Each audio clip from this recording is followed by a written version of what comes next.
Hi, folks. Welcome to the Weekend Investing Daily Bite of 30th of September, end of the month. This month, we've not gone anywhere. First half, we were up. Second half, we were down. We were practically where we started from. And the whole month is a washout, thanks to Mr. Trump mostly. Today's day was also very listless. Today was also the expiry. On options front, now the regulator wants that Gift Nifty can have daily expiries now. So while in the local market, the expiries are being limited to monthlies likely, that decision is just yet to come. But for foreigners who will deal in on the Gift City dollar Nifty options, they are being given the option of daily expiry. So a very confusing, mixed sort of uh, message going out that foreigners or FIs uh, are smart investors and they can handle daily expiries, but local retailers can't be doing that. Um, Besides this, there is a lot of focus now on precious metals. Perhaps we are near some intermediate top. I'm not saying this bull market is over, but from time to time, the market will stop and make sure that those who really are in the short-term game will lose their clothes. Uh, that is the nature of the market. So always get into precious metals with a long-term view.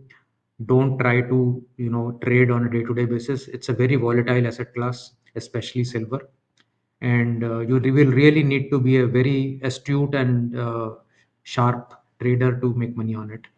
um, and one should not get into the FOMO of it. If you don't have precious metals, gradually sip into that over several years. It is not a short term fix. If you've never had gold and silver in your portfolio, you can't have 20% today.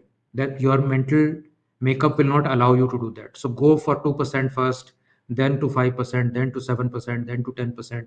Step by step, over a couple of years, you build your precious metal portfolio also. This FOMO asset allocation never works because if there is a 10-15% drop in any of them, which is not out of the expectation, we've gone up 50% this calendar year itself. So a 15% drop is going to shake you like nobody's business. So I mean, do things systematically, do things gradually, step by step. Atomic Habits. Read that book if you haven't so far. Uh, let's get into the markets today. Disclaimer as always, please read fully, understand it, and then move forward in the video. This is a very nice special video that we are doing. And this is a webinar. The link is in the description. This is going to be on Saturday, 4th of October. So if you're free at 11 a.m., we can certainly meet you again. Subscribe to the channel if you haven't so far. And let's look at some charts. This is the Nifty chart, and you can count that in the last 9 days, there has not been a single green tick, green candle. And while Nifty has ended the last 2 days very near the previous day, so it does suggest that market is oversold. Market is not willing to go down uh, rapidly here before a bounce. So perhaps we may see a bounce, and then perhaps if we have to, we may fall. Or if something really breaks, then this flag that we are making somewhere near 24,500, there is a breakdown point. That can also happen. So I'm still hoping for some pullback and a reversal of the trend here. Nifty Junior very flat, 0.01%. Mid caps 0.09%. Small caps 0.16%. So you can see no part of the market really doing anything today. Nifty Bank was the only one which was up somewhat at 0.32%. That too thanks to PSU banks which are doing well. Gold hit a new all-time high in rupee terms at 11,716 per gram, and was coming off by the time I shot this video at 11,497.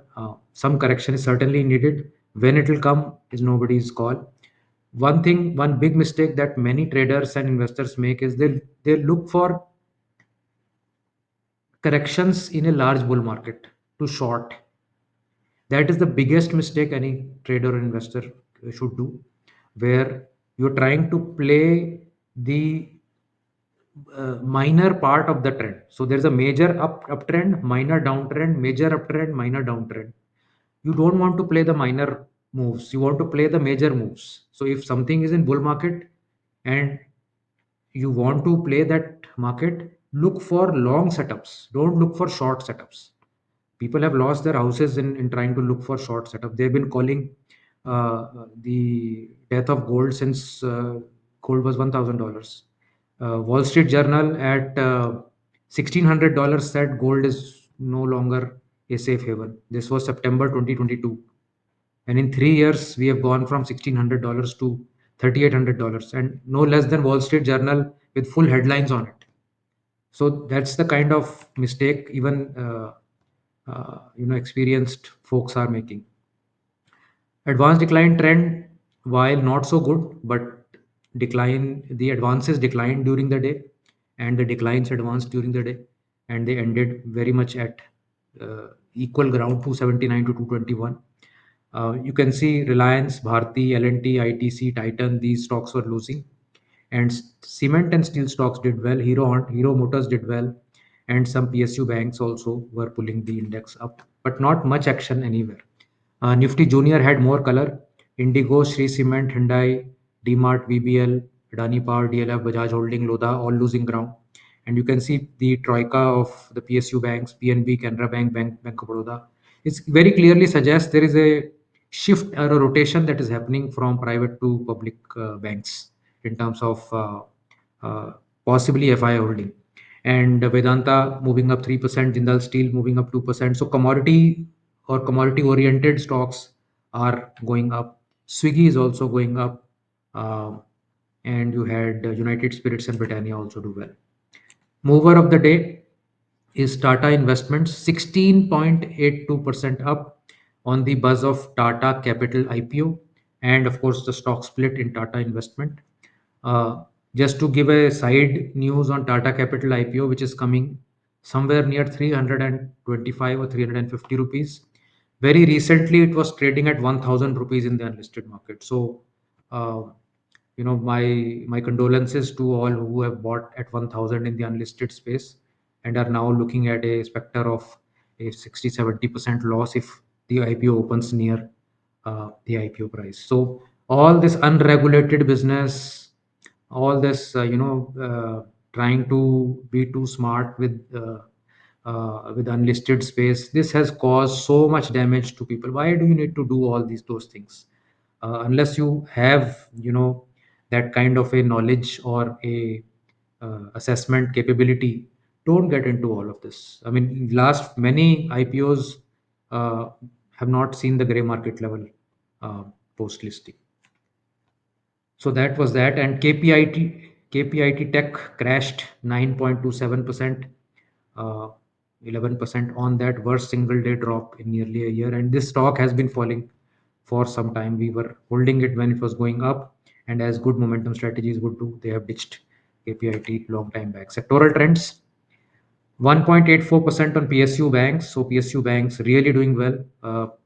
In this last 1 month, PSU banks is the top leading sector, 11.41%. Over last 1 year, however, it is also 11.41%. So just this last 1 month has been great for PSU banks. If we see the Nifty, where is the private banks? Okay. Okay, maybe I don't have it here. So private banking space has not done so well. Overall, Nifty Bank, which has PSU and private banks, here is the private bank. So you can see the number 11.41% versus 1.5% over last 1 month. And let's say over 3 months, 4.5 on PSU banks, and private banks are minus 6%. So there's a clear rotation that is happening out of private banks, which are of course very, very expensive, and into PSU banks. Capital market stocks also dipping, BSC leading them down 2.68%. Whenever capital market stocks start to dip, either because of some regulatory news about maybe like options or margins going up or options segments changing, but this is a direct impact on the market sentiment. Capital market stocks going down means market is not doing well. It's as simple as that. And that is seeking newer lower grounds since June. So that actually is not really great news for the markets. PSU banks, on the other hand, are looking to make new recent highs. Bank of India, Indian Bank, Central Bank, PNB, Canara Bank, all doing very well, and the PSU banking index also seeking new highs. US markets, S&P 500 on previous session. Sorry, how did it jump? 1 second, please.